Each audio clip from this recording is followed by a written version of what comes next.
On the second day, his mind started negotiating. You did it yesterday. You can skip it today. 5 emails won't make a difference anyway. This was the first real test, the first mental negotiation. William, there's a Japanese system designed to turn ordinary people into highly disciplined individuals. The remarkable thing is how simple it is to implement. It almost seems too basic to work until you see the results. Are you looking to bring more discipline into your life? Maybe you want to study effectively for an exam, launch a new business, or take on a physical challenge. Whatever your goal, discipline is the bridge that connects your intentions to results. People who lack discipline often spend their lives dreaming but achieve very little. You've likely encountered someone who starts a new job and quits within a few months, struggles to maintain relationships, or begins projects only to abandon them within weeks. It can feel like there's something inherently broken that prevents them from staying consistent. In Japan, there's a system designed to address exactly this issue. It can transform someone disorganized and undisciplined into a person who is consistent, focused, and reliable. This approach doesn't rely on radical changes. Instead, it emphasizes small, deliberate actions that accumulate over time. These tiny, consistent steps can produce results far beyond what bursts of motivation ever could. At its core, the system combines 2 key principles, Shitsuke and Gaman.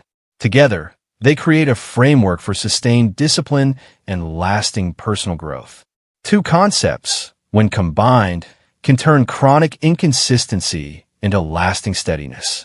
Shitsuke is the art of building systems so simple that failure becomes nearly impossible. Gaman is the inner strength to keep going even when everything hurts. On their own, each is powerful. Together, they have the ability to completely transform a person. But there's a cost. You'll need to start so small that it might feel embarrassing, so small that others might even laugh. And you'll have to continue when every part of you wants to quit. Before we dive in, make sure to subscribe to the channel, leave a like, and share in the comments which area of your life needs consistency the most right now. If you enjoy the content, consider becoming a member to help us keep producing videos. Thank you for the support. Now let's get into it. Chapter 1, Rock Bottom. The story begins in a tiny apartment in Detroit. William, 30 years old, sits on the floor holding a resignation letter, his 4th in just 2 years. William wasn't unintelligent, nor was he lazy in the usual sense. But he faced a serious challenge. He simply couldn't maintain consistency. Anything that required regular effort beyond a few weeks would fall apart. A new job would start with enthusiasm. In week 1, he was the model employee. By week 2, lateness would creep in. By week 3, absences appeared. By week 4, he would either quit or be fired. This cycle repeated over and over. William had tried training for a marathon 3 times. The first attempt lasted 2 days before he quit. The second lasted a week. The third never really started. He just bought shoes and left in the box. 6 months earlier, his girlfriend had broken up with him. The truth? William never finishes anything because he can't even carry a difficult situation through to the end. That night, sitting on the floor of his cramped apartment, William examined his life and saw a frightening pattern. 30 years old, yet nothing to show for it. No completed projects, nothing built, nothing that lasted more than a few weeks. His bank account held just $847. Rent was overdue, and a harsh reality hit him. He was the problem. William stayed up all night, researching one thing: what disciplined people think. He wasn't looking for more motivation. He had tried that countless times. He wanted to understand how the minds of those who actually finish things worked. That's when he found an article about Japanese factories and a system called 5S, specifically its final pillar, Shitsuke, the discipline that sustains itself. The article explained how workers at Toyota had followed the same processes for decades without fail. William initially thought, impossible. Nobody can do the same thing for decades without getting tired. But as he continued reading, he discovered something that changed his perspective. These workers weren't superhuman. They had designed environments where doing the right thing was easier than doing the wrong thing. They didn't rely on sheer willpower. They relied on structure. William realized a hard truth about himself. Every day, he was fighting a constant internal battle. Should he get up or stay in bed for another 10 minutes? Should he go to work or call in sick? Should he train today or postpone it until tomorrow? Every decision drained him, and he kept losing because he was relying on willpower to fight against an environment designed for him to fail. It might sound extreme to think that someone wakes up each day already negotiating so many decisions, but it happens more often than you might expect. What stood out to William even more was another concept he discovered. Gaman, the Japanese ability to endure discomfort without complaining, to keep going even when everything hurts.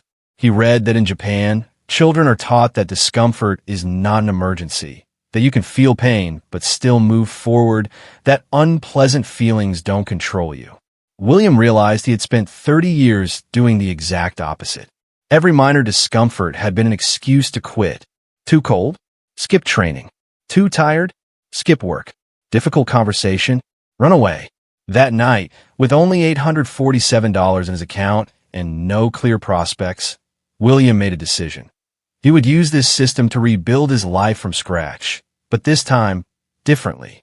William had always dreamed of starting his own business, not just to get rich, but because he struggled under bosses.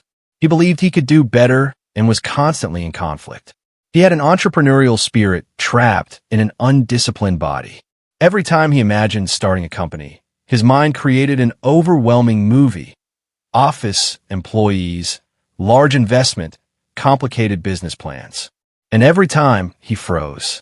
Too big, too intimidating, too impossible. Reading about Shitsuke, he realized his mistake. He had always tried to start big. Big beginnings demand massive discipline, something he didn't yet have. So this time, he decided to start so small, it was almost laughable. He wanted to launch a consulting business, but instead of chasing large clients, he committed to something ridiculously simple, sending 5 emails to potential clients every day. Not 10, not 20, just 5. So small there was no excuse not to follow through. To make sure he actually did it, he applied Shitsuke for the first time, designing an environment that made the behavior automatic. I would wake up at 6 a.m., he recalled. The first thing I did was open the laptop I left on the kitchen table, contacts folder ready, coffee beside me. Nothing else on the table. No distractions, no alternatives. Sit down, open the laptop, look at the contact list, and send 5 emails. The system was so simple it seemed almost foolish, but that was exactly the point. On the first day, William sent all 5 emails. It took just 20 minutes. When he finished, he didn't feel motivated, but he experienced a sense of accomplishment. He had committed to the task, and he had completed it. Remember Gaman, discomfort is not an emergency. He didn't want to send the emails, but not wanting to wasn't enough to stop him. He sat down, opened his laptop, and sent the 5 emails. His mind resisted every word, but he did it. Third day, same process. Fourth day, the same. By the 5th day, something shifted. Sending the emails became automatic. He sat in front of the laptop and did it without overthinking. First week, 25 emails sent. 0 replies. Second week, 25 more emails. 1 reply. I'm not interested. Third week, 25 more emails. 2 replies, both negative. Doubt crept in. This isn't working. I'm wasting my time. That familiar voice of resignation tried to take over. But something fundamental had changed over those 3 weeks. Even without positive results, William was following through on what he had committed to do. The satisfaction of completing the task became its own fuel. 4th week, day 23, the first positive response arrived. A small local business needed basic consulting. Payment, $300. William celebrated, not for the money, but because he had proven something to himself. Consistency works. You don't see results on day 1, 2, or even 10. But if you keep going, eventually something changes. William did the work. The client was satisfied and asked for a referral. That referral brought in another client. He continued sending 5 emails every day and served every client who came along. By the 6th week, he had 2 active clients. By the 8th week, 4. By the 10th week, 7. Eventually, He had to stop sending emails because he no longer had time. Within 3 months, William was earning more than he ever had in any job. Not because he created something revolutionary, but because he had done one simple thing consistently. Then the first real challenge appeared, because challenges always appear. Chapter 2. The first obstacle. In the 4th month, one of his main clients canceled their contract without warning or explanation. William lost 40% of his revenue overnight. The old voice in his mind immediately shouted, "See? It doesn't work. You should have stayed at your job. Entrepreneurship isn't for you." But William had built something in those weeks that he had never experienced before. It wasn't blind hope, it was proof. He had kept up the emails for 3 months, and the results were real. The data didn't lie. Instead of panicking, he returned to the system. He increased his emails from 5 to 10 per day because he understood that consistency was his only solution. 2 weeks later, 3 new clients came on board. A month later, his revenue was higher than before.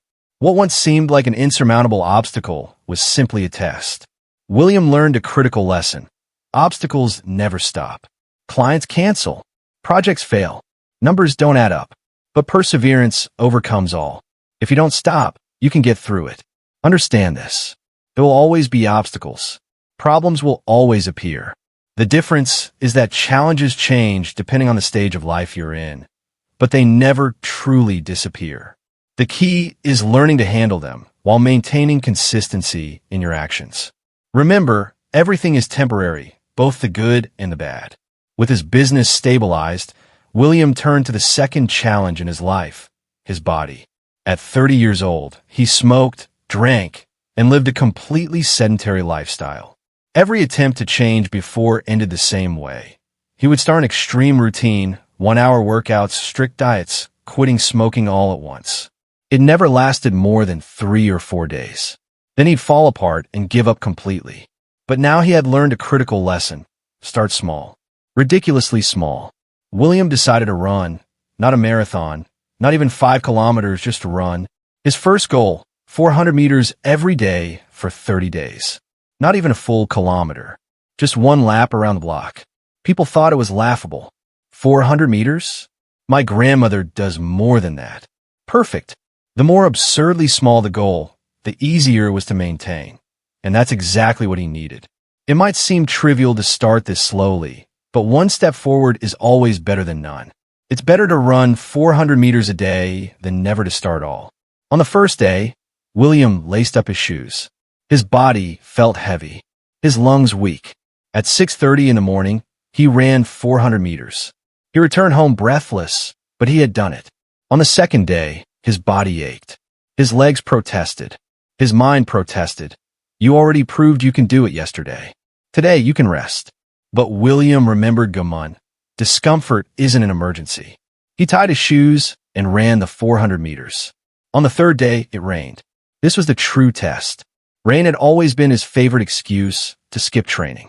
He looked out the window, warm inside, cold and wet outside. Then he recalled something he had read about Zen monks. They meditate in the rain, in the cold, or in the heat because the practice does not negotiate with the weather.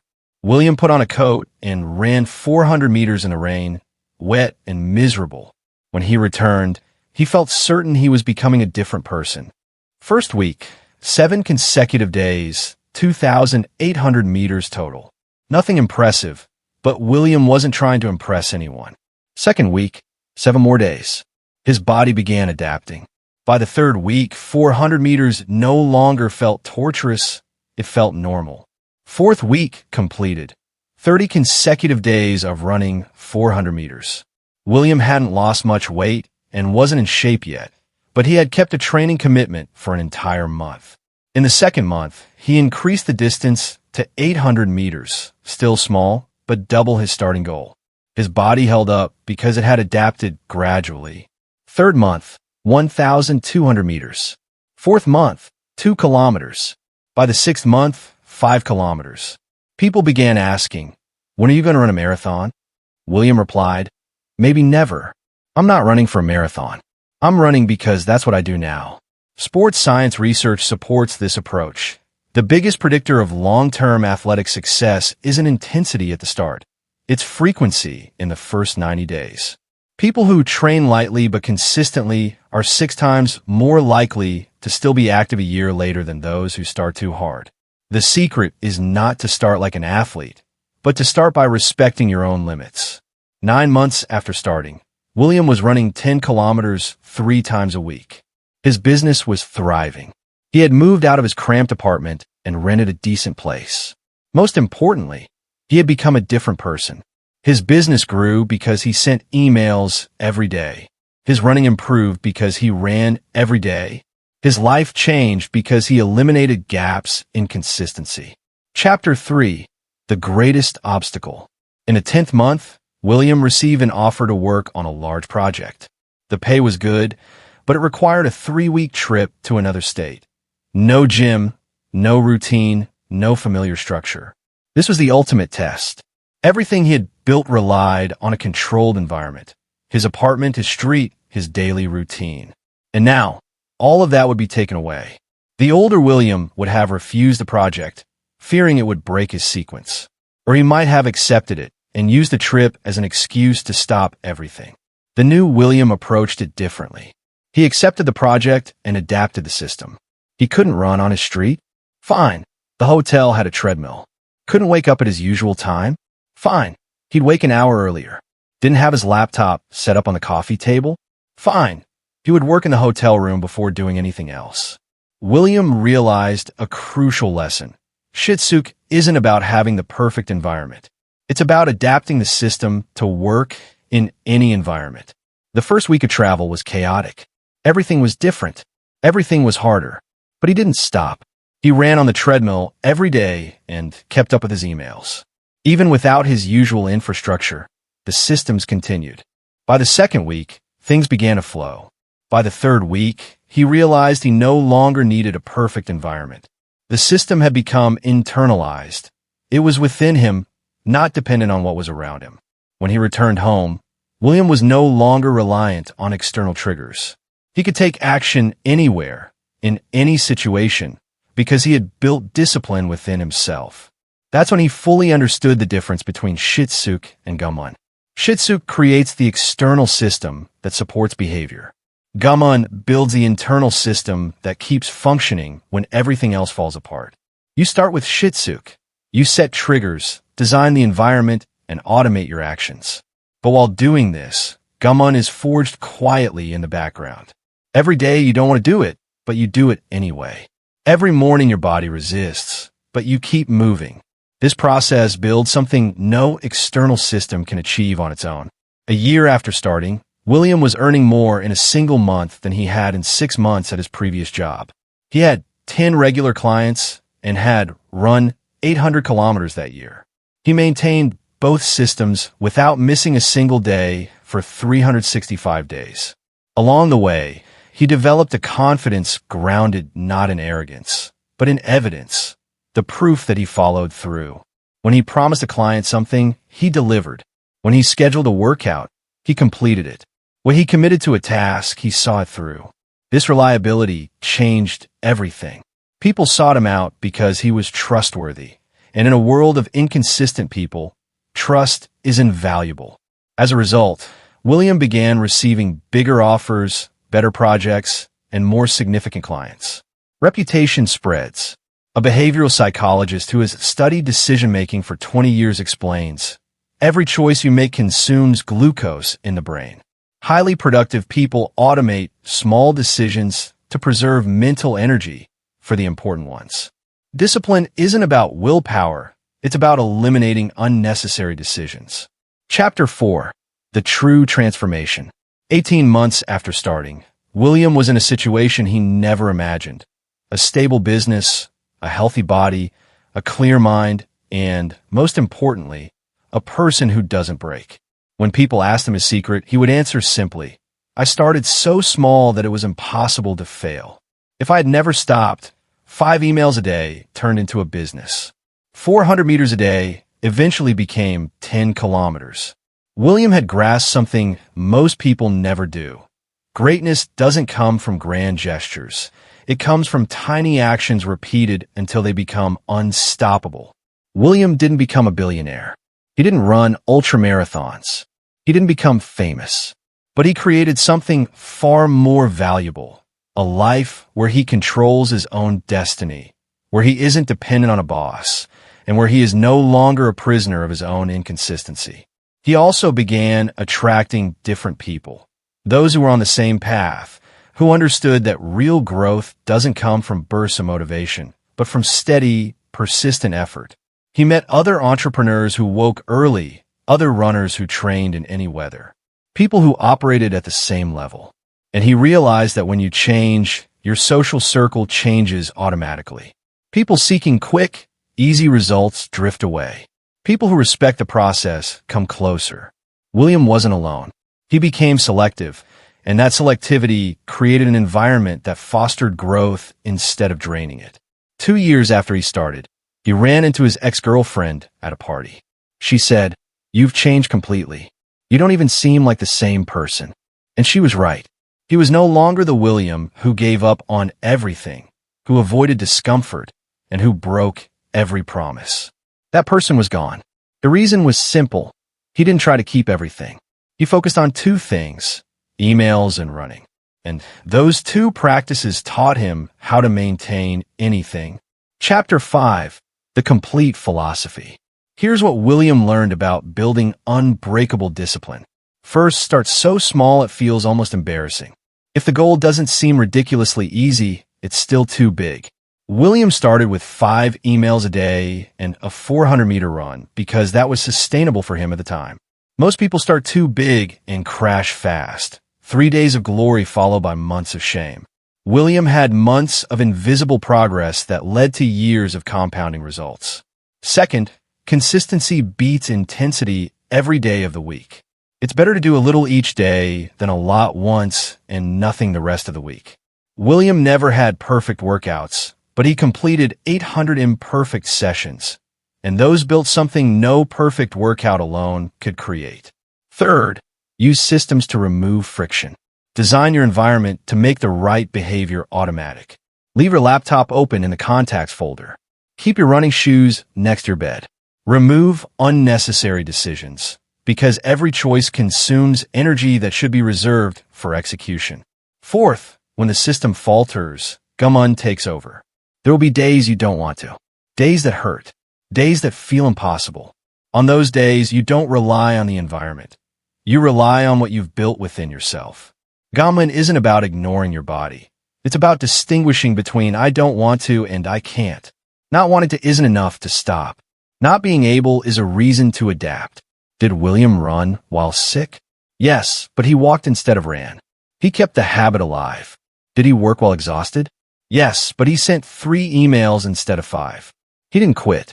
Fifth, obstacles are not exceptions. They are the rule. Clients will cancel. Weeks will be chaotic.